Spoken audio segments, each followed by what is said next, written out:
नाज़रीन आदाब, watch today news में आप सभी का इस्तकबाल है। तेलंगाना प्रेस एकेडमी के चेयरमैन इंडियन जर्नलिस्ट के श्रीनिवास रेड्डी, साबिक चेयरमैन तेलंगाना साहित्य एकेडमी प्रजा कावी नंदी सुधा रेड्डी ने खदशा जाहिर किया कि रियासती महासभा के ज़ेर एहतमाम आइंदा माह 19 और 20 को खम्मम में मुनक़िद होने वाले TUW की तरफ से निज़ामाबाद शहर के बसवा गार्डन में इस यूनियन की ज़िला शाख के ज़ेर एहतमाम जमहूरियत और मीडिया के मौजू पर एक कॉन्फ्रेंस का इनेकाद किया गया, जिसके मेहमान खुसूसी बोधन के साबिक वज़ीर MLA P Sudarshan Reddy, urban MLA Dhanpal थे। सूर्य नारायण रोलर के साबिक MLA बाजी रेड्डी, गोवर्धन रेड्डी भी मौजूद थे और इस मौके पर TWJIU के ज़िले सदर ईटेला संजीव ने डेमोक्रेसी मीडिया कॉन्फ्रेंस के मौजू पर अपना पैगाम देते हुए इसके पीछे की वजूहत बताते हुए कहा कि मसाइल को हल किया जा सकता है अगर सहाफ़ियों में इत्तेहाद हो तो। उसके बाद मेहमान खुसूसी के श्रीनिवास रेड्डी ने मीडिया के मामले में हुक्मरानों के किरदार की वजाहत की। इन्होंने बताया कि हाईजीओ इंडियन प्रेस क्लब के ज़रिए एहतमाम सुप्रीम कोर्ट के रिटायर्ड जज की क़यादत में एक नया बिल तैयार किया जाएगा और इस पर क़ानून साज इदारों के नुमाइंदों की तवज्जो दिलाई जाएगी, अखलाकी इक़दार पर अमल करें और आवाम के शाना बशाना खड़े हों। इन्होंने वाज़ेह किया कि अगर गैर जानिबदारी न हो तो ये मसाइल के हल के लिए एक पैकेज न्यूज़ बन जाएगा। हमें सिर्फ हुकूमत की तरफ देखने के बजाय इसके रवैये का मुशाहिदा करना चाहिए। मीडिया इदारों के मालिकान ये बात दुरुस्त है कि सहाफ़त की आज़ादी के मामले में भारत 139वें नंबर पर आ गया है, जो कि इससे क़ब्ल अखलाकी इक़दार पर अमल करने का मशवरा दिया गया था। तेलंगाना साहित्य अकादमी के साबिक चेयरमैन, अवामी शायर और मशहूर मुसन्निफ़ा नंदिनी सुधा रेड्डी ने तकरीर करते हुए कहा कि मीडिया जमहूरियत के दिल के मानिंद है, अब चौथा सुतून ख़तरे में है। इन्होंने कहा कि मालूमात का हक़ ज़िंदा रहेगा, मालूमात का हक़ है, हुक्मरानों को कोई परवाह नहीं है। इन्होंने सच लिखने वाले सहाफ़ी शोएबुल्लाह खान को निज़ामाबाद के जुल्म की याद दिलाते हुए कहा कि उन्हें अखबार के दफ्तर के सामने बेदर्दी से कत्ल किया गया। उन्होंने कहा कि सहाफ़ियों का किरदार तब ही अदा किया जाएगा जब अखलाकी बदउनवानी का दूध और पानी का पानी हो जाएगा। सहाफ़ी अवाम के मसाइल और अवाम के मसाइल के सामने रख रहे हैं। इन्होंने मीडिया के मालिकान के हाथ में होने का फ़र्क याद दिलाया और ख़दशा ज़ाहिर किया कि अवाम की ऐसी सूरत हाल हो जाएगी कि उसके बाद साबिक वज़ीर बोधन MLA सुदर्शन रेड्डी ने अपनी तकरीर में कहा कि जमहूरियत में सहाफ़ी का किरदार बहुत अहम होता है ताकि वह हकीकत को अवाम के सामने रखें और कोई कोताही है तो इनकी हुकूमत ज़रूर कार्रवाई करेगी। आइए जानते हैं इस खुसूस में मज़ीद तफसीलात। आइए देखते हैं हमारे नुमाइंदे अरविंद भंडारी की रिपोर्ट। ఆరోగ్యానికి సంబంధించిన హెల్త్ కార్డులు మూడవ అంశం అక్రిడిటేషన్స్। ఈ మూడు అంశాలలో గత ప్రభుత్వం ఇచ్చిన హామీని నిలబెట్టుకోలేకపోయినటువంటి అంశం ఇళ్ల స్థలాలు ఇవాళ నూతన ప్రభుత్వ బాధ్యతగా పలు సందర్భాలలో ముఖ్యమంత్రి రేవంత్ రెడ్డి గారు బాహాటంగా ప్రకటించారు। రాష్ట్రంలో ఉన్న జర్నలిస్టుల ఇండ్ల సమస్య పరిష్కారానికి మా ప్రభుత్వం కట్టుబడి ఉందని చెప్పి పలు పర్యాయాలు హైదరాబాద్లో ఇతర ప్రాంతాల్లో ప్రకటించారు।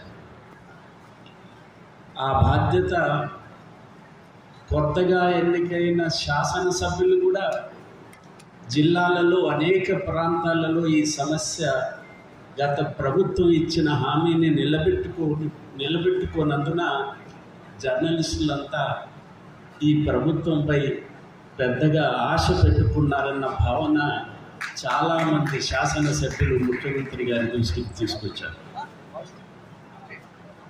అందువల్ల ఈ సమస్యల పరిష్కారానికి వెంటనే చేపట్టడానికి శాసనసభ ప్రమాణ స్వీకారాలు, శాసనసభ సమావేశాలు, ఆ తర్వాత మళ్ళీ పార్లమెంటు ఎన్నికలు రావడంతో దాని మీద వెంటనే చేపట్టడానికి అవకాశం లేకుండా పోయింది।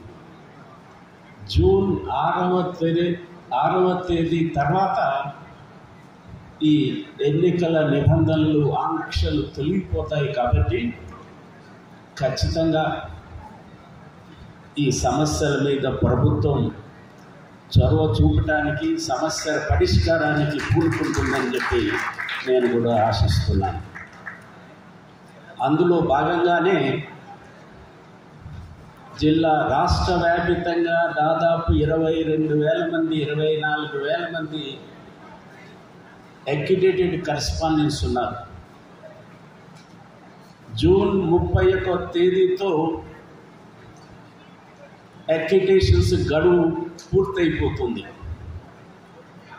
వాటిని మళ్ళీ ప్రాసెస్ చేసి ఇవ్వటానికి సమయం లభించలేదు ఎన్నికల నిబంధనలు ఆంక్షల వల్ల.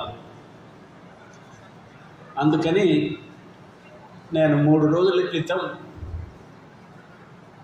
వర్కింగ్ జర్నలిస్ట్ యూనియన్ ప్రతినిధులతో, అధ్యక్ష ప్రధాన కార్యదర్శులతో సమావేశం జరిపి ఈ అక్రిడిటేషన్స్ మరొక 3 మాసాలు సెప్టెంబర్ వరకు పొడిగించడానికి ప్రభుత్వం ఆలోచన చేస్తున్న విషయాన్ని వెల్లడి చేశారు.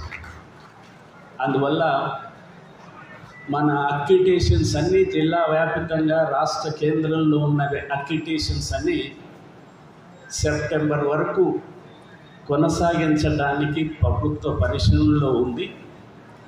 త్వరలోనే ఒక ప్రకటన కూడా రావచ్చు.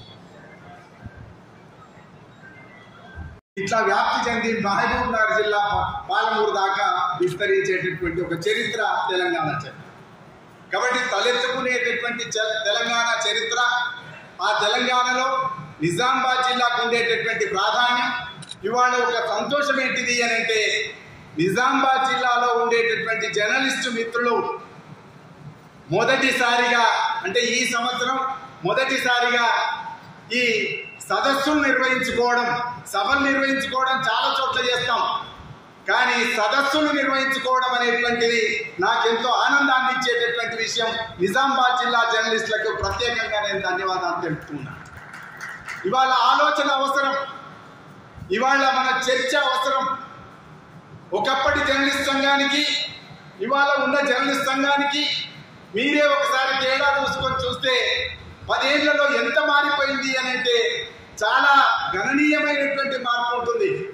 ఇంతకుముందే గోవర్ధన్ అన్నారు, 10 ఏళ్ల కింద లేదా 30 ఏళ్ల కింద జర్నలిస్ట్ సంఘం అని అంటే పెద్ద చరిత్ర. నాకు తెలిసి నిజామాబాద్ జిల్లా జర్నలిస్టులు చేసిన త్యాగాలు, వాళ్ళు నిర్మించినటువంటి పత్రికా స్వేచ్ఛకు సంబంధించి నిర్మించినటువంటి స్వేచ్ఛ, అది అసాధారణమైనటువంటిది. మరే జిల్లాలో కూడా అంత గణనీయమైనటువంటి చరిత్ర జరగకపోవచ్చు. కానీ అదే స్ఫూర్తితోని మెదక్ జిల్లా కానీ, కరీంనగర్ జిల్లా కానీ, వరంగల్ జిల్లా కానీ, నల్గొండ జిల్లా కానీ, ఈ అన్ని జిల్లాలకు కూడా విస్తరించేటటువంటి ఒక జర్నలిస్ట్ చరిత్ర, పత్రికా రచయితల చరిత్ర అనేటువంటిది ఒకటి ఉంది. ఆ క్రమంలో, ఆ నేపథ్యంలో ఇవాళ నిజామాబాద్ జిల్లాలో ప్రజాస్వామ్యం మీడియా అనే పేరు మీద మీరు ఈ చర్చ లేదా సదస్సు నిర్వహించుకుంటున్నందుకు మీ అందరికీ హృదయపూర్వకమైనటువంటి శుభాకాంక్షలు. ఇవాళ ఎందుకు మనం మాట్లాడుకోవాల్సి ఉన్నది అని అంటే, గతంలో నాకు గుర్తున్నంత వరకు సమాజంలో ఎవరికైనా చిన్న సమస్య వస్తే, చిన్న బాధ కలిగితే వాళ్ళు వెంటనే ఎవరి దిక్కు చూసేవాళ్ళు అంటే జర్నలిస్టుల దిక్కు చూసేవాళ్ళు. ఆ బాధ ఎక్కడ తీరుతుంది, ఎవరితో చెప్పుకుంటే పరిష్కారం అవుతుంది అని అంటే కనిపించేటటువంటి ఒకే ఒక ఆధారం జర్నలిస్టు మిత్రులు. ఈ మిత్రులకు కలిస్తేనే తమ సమస్య పరిష్కారం అవుతుంది అన్న లెవెల్లో ఉంటాయి. అంటే ఒక ప్రభుత్వానికి ఒక సామాన్యుడి యొక్క వేదన చేరాలనంటే తప్పకుండా జర్నలిస్టు వైపు చూడాల్సినటువంటి అగత్యం 30 సంవత్సరాల కింద ఉండేది. నిజంగా కూడా ఒక పత్రికలో ఒక వార్త వస్తే ఆనాడున్న రాజకీయ నాయకత్వం, ఆనాడున్న పాలకులు కూడా దానికి ప్రాధాన్యత ఇచ్చేటటువంటి పరిస్థితి ఉండేది. మీ అందరికీ తెలుసు. క్రమక్రమంగా ఇది మారిపోయి 10 ఏళ్ల తర్వాత ఇక్కడికి వచ్చింది అని అంటే ఇవాళ ఏమనుకోవద్దు, కానీ జర్నలిస్టులు మామూలు మనుషుల్లో భాగమైపోయినటువంటి ఒక స్థితి వచ్చింది. దాన్ని తిరిగి జర్నలిస్టులకు ఒక పురావైభవాన్ని సంతరించాలంటే, ఒక కొత్త వైభవాన్ని, పాత ప్రాధాన్యాన్ని తీసుకురావాలనంటే సరిగ్గా ఇవాళ నిజామాబాద్లో ఏ సదస్సు అయితే జరుగుతున్నదో అది ప్రతి జిల్లాలో ఇట్లాంటి సదస్సులు జరిగి అది సరిగ్గా చర్చించి ఒక నాయకత్వం మీద, శ్రీనివాస్ రెడ్డి గారు, విరాట్ అలీ గారి నాయకత్వం మీద మనం విశ్వాసంతో కదిలినట్లయితే జర్నలిస్టులకు పూర్వ వైభవం తిరిగి వస్తుందనేటువంటి ఒక గట్టి నమ్మకంతో నేను ఇందాక వచ్చాను. ఏదైనా సరే ఉత్తాన పతనాలు ఉంటాయి, మనందరికీ తెలిసిందే. చెప్పారు జర్నలిజం అంటే ఏంటిది అని అంటే ప్రజాస్వామ్యానికి 4వ స్తంభం అన్నారు. 4th pillar of the democracy. ఈ 4th పిల్లర్లో ఎంత గొప్ప స్థానం ఇచ్చారు జర్నలిస్టులకు అంటే మొదటి స్తంభం ఏది? చట్టసభలు, పార్లమెంటులు, శాసనసభలు. ఇది మొదటి స్తంభం. అంటే చట్టసభలతో సమానమైనటువంటి ఒక స్థానాన్ని జర్నలిస్టులకు ఇచ్చారు. రెండవ స్థానం ఏంటిది అని అంటే, రెండవ స్తంభం ఏంటిది అని అంటే బ్యూరోక్రసీ, అధికారులు. మూడవ స్తంభం ఏది అని అంటే న్యాయాలయాలు, న్యాయస్థానాలు, జ్యుడిషియరీ తర్వాత ఈ 3 ఎంత బలమైనవో అంత బలమైంది జర్నలిస్ట్ సంఘం. జర్నలిస్టుల పాత్ర అంత బలమైంది. కనుక ప్రజాస్వామ్యం వర్ధిల్లాలంటే, ప్రజాస్వామ్య విలువలు వర్ధిల్లాలంటే జర్నలిస్టుల యొక్క పాత్ర చాలా కీలకమైంది. అట్లాంటిది ఇవాళ అనేక రకాలుగా విస్తరించి ఉన్నటువంటి ప్రజలు దృష్టికి వచ్చినా దాన్ని సవరించుకోవడానికి అవకాశం ఉంటుంది. నేను మినిస్టర్గా ఉన్నప్పుడు చాలా చక్కగా చేసుకుంటూ అన్ని విధాలుగా అన్ని సెక్షన్లు కాపాడుకుంటూ వచ్చాం. నేను ఒకటే చెప్తా ఉన్నాను, నేను అందరు వేదికపై ఉన్న పెద్దలు, ఇప్పుడు తెలంగాణ కానీ యావత్ భారతదేశం కానీ మనమందరం ఇక్కడ కూర్చున్నామంటే కేవలం అగ్రికల్చర్ పైన, వ్యవసాయం పైనే. మన ఇండియా బడ్జెట్ మొత్తం 52% అగ్రికల్చర్ పైన వస్తూ ఉంది. దాన్ని కాపాడటానికి మంచి విత్తనాలు కావాలి, నీళ్లు కావాలి, ప్రాజెక్టులు కావాలి. ఆ విధమైన సౌకర్యాలతో తప్పనిసరిగా మీ ఆలోచనలో ఎక్కడైనా ప్రజలకు ఇబ్బంది ఉంటే ప్రజాప్రతినిధుల దృష్టికి తీసుకురావాల్సిన అవసరం ఉంది. అంతేకాకుండా ఎడ్యుకేషన్ ఈరోజే చూశాను నేను, చాలా సంతోషం అనిపించింది. హైదరాబాద్లో 10th క్లాస్ మన గవర్నమెంట్ స్కూల్లో చాలామంది 10 మార్క్స్ వచ్చిన వాళ్ళు చూశాం. దాన్ని కూడా ఆ విధంగా ఆ టీచర్స్ కూడా నా విద్యార్థులకు ఎక్కడైనా మనం చిన్న ఫ్యామిలీస్ కనీసం 2 పిల్లల్ని బయట చదివించాలంటే మినిమం 40,000 అయితే ఉన్నాయి, 40,000 అయితే ఉన్నాయి. కాబట్టి నేను ఆలోచిస్తూ ఉన్నా, అయినా కొంత మటుకు మనకు మంచి గ్రాడ్యుయేట్స్ ఉన్నారు, పోస్ట్ గ్రాడ్యుయేట్స్ ఉన్నారు, స్కూళ్ళలో కానీ కాలేజీలో కానీ కనీసం పరిరక్షణ చేసుకుంటూ ఎక్కడ లోపాలు ఉంటే ప్రభుత్వం తరపున కానీ అక్కడ మా టీచర్లు, లెక్చరర్లు ఎక్కడన్నా నిర్లక్ష్యం చేస్తే తప్పనిసరిగా వాళ్ళు ఇప్పుడు చెప్పారు మా దృష్టికి దేవాలి. దయచేసి ఇవన్నీ చేసినప్పుడు తప్పనిసరిగా మనం అందరం బాగుపడతాం, వ్యవస్థ బాగుపడుతుంది. అదేవిధంగా హాస్పిటల్స్ ఇప్పటి వరకు నేను నిన్న నుంచి డిస్కషన్ చేస్తా ఉన్నా. ఇక్కడ నిమ్స్లో పేషెంట్స్ చాలా ఎక్కువైతా ఉన్నా. నేనున్నప్పుడు, హెల్త్ మినిస్టర్గా ఉన్నప్పుడు మీ అందరి ఆలోచన మేరకు అక్కడ వచ్చిన పేషెంట్లను బాధలను చూసి ఒక్కొక్క పేషెంట్ 3 days ఉంటే ఆ రోజు 2 times పోయినా డాక్టర్లు ఎక్విప్మెంట్స్ లేవు, రూమ్స్ లేవు అని చెప్పినా అవన్నీ గవర్నమెంట్ చూసుకుంటుంది. కానీ మీ డ్యూటీ, మీరు ఏ స్పెషలిస్ట్లో ఎన్ని ఆపరేషన్స్ వీక్లీ చేస్తూ ఉన్నారు, 15 days చేస్తూ ఉంటారు. ఆ విధంగా లిస్ట్ ఇవ్వండి. లిస్ట్ ఇస్తే మేము ఇంప్రూవ్ చేసుకోవడానికి అవకాశం ఉంటుందని చెప్పారు. ఆ విధంగా వాళ్ళు ఒకటే అడిగారు, నా పేషెంట్ వచ్చినప్పుడు, నా ప్రజలు వచ్చినప్పుడు 3 days ఉండొద్దు, విత్ ఇన్ Monday 2 daysలో రిటర్న్ కావాలి. కానీ ఆ రోజు నేను ముఖ్యమంత్రికి కూడా అడగకుండా, ఆలోచించకుండా డిసిషన్ తీసుకున్నారు. వాళ్ళు ఏమన్నారు డాక్టర్స్, ఎస్ సార్ మాకు సాయంత్రం మా డ్యూటీ అయిపోయినాక 4 o'clock నుంచి మేము ప్రాక్టీస్ చేస్తాం, మాకు ఒక రూమ్ అలాట్ చేయండి.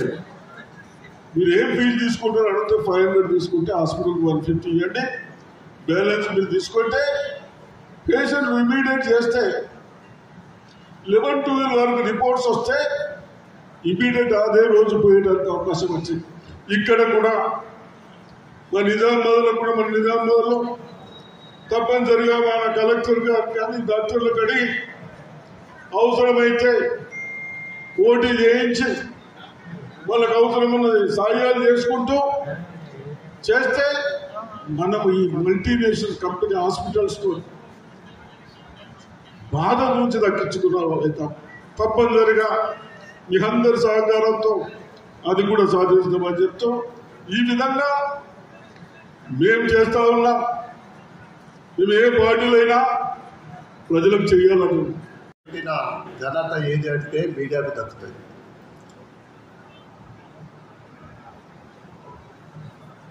నిజాం నిరంకుశ పాలన ఎదిరించి తన ప్రాణాలను కూడా లెక్క చేయకుని షోయబుల్లా ఖాన్ 2 చేతులు నరికి ప్రాణం పోయినా కానీ నిజాలను బయటపెట్టడానికి వెనుకడిగేయని షోయబుల్లా ఖాన్ వారసులు మీరందరినీ నేను సభాముఖంగా మీ అందరికీ కూడా తెలియజేస్తాను. అదేవిధంగా అభివృద్ధిలో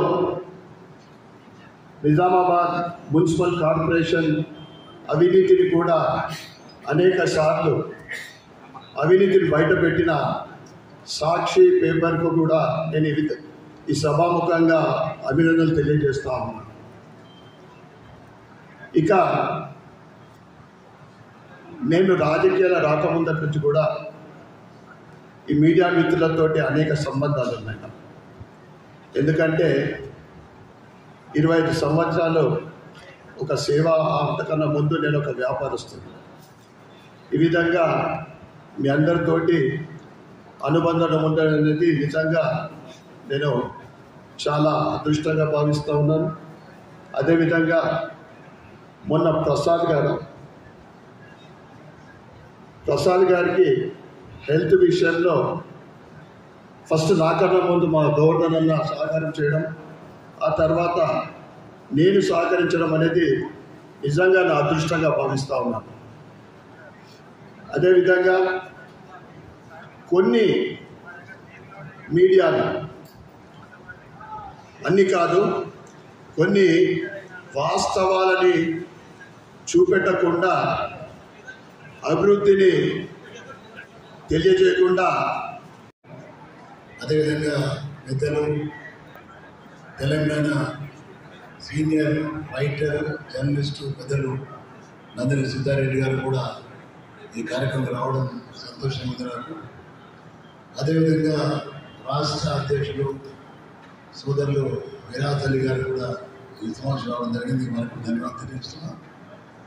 నా సోదరుడు యంగ్ అండ్ డైనమిక్ జిల్లాలో చాలా చురుకైన జర్నలిస్టు, మరి జిల్లాకు అధ్యక్షులు ఎన్నుకున్నటువంటి సోదరుడు సంజీవ్ గారు, బొబ్బిలి నర్సయ్య గారు, అదేవిధంగా ఇంకా బాలాజీ గారు కార్యదర్శి గారు, ఇక్కడ ఉన్నటువంటి సీనియర్ జర్నలిస్ట్, జిల్లా సీనియర్ జర్నలిస్టులు, వచ్చినటువంటి అన్ని పత్రికల యొక్క జర్నలిస్టులు, స్టాఫర్సు, బ్యూరో చీఫ్లు, తర్వాత స్టింగర్స్, రిపోర్టర్స్, ప్రతి ఒక్కరికి పేరు పేరున ధన్యవాదాలు నమస్కారం తెలియజేస్తున్నాను.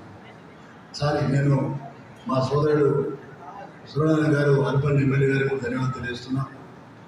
మరి ఈరోజు సబ్జెక్ట్ చాలా పెద్దది. ఇది ఎంత లోతున పోతే అంత చిక్కనటువంటి సమస్య ఇది.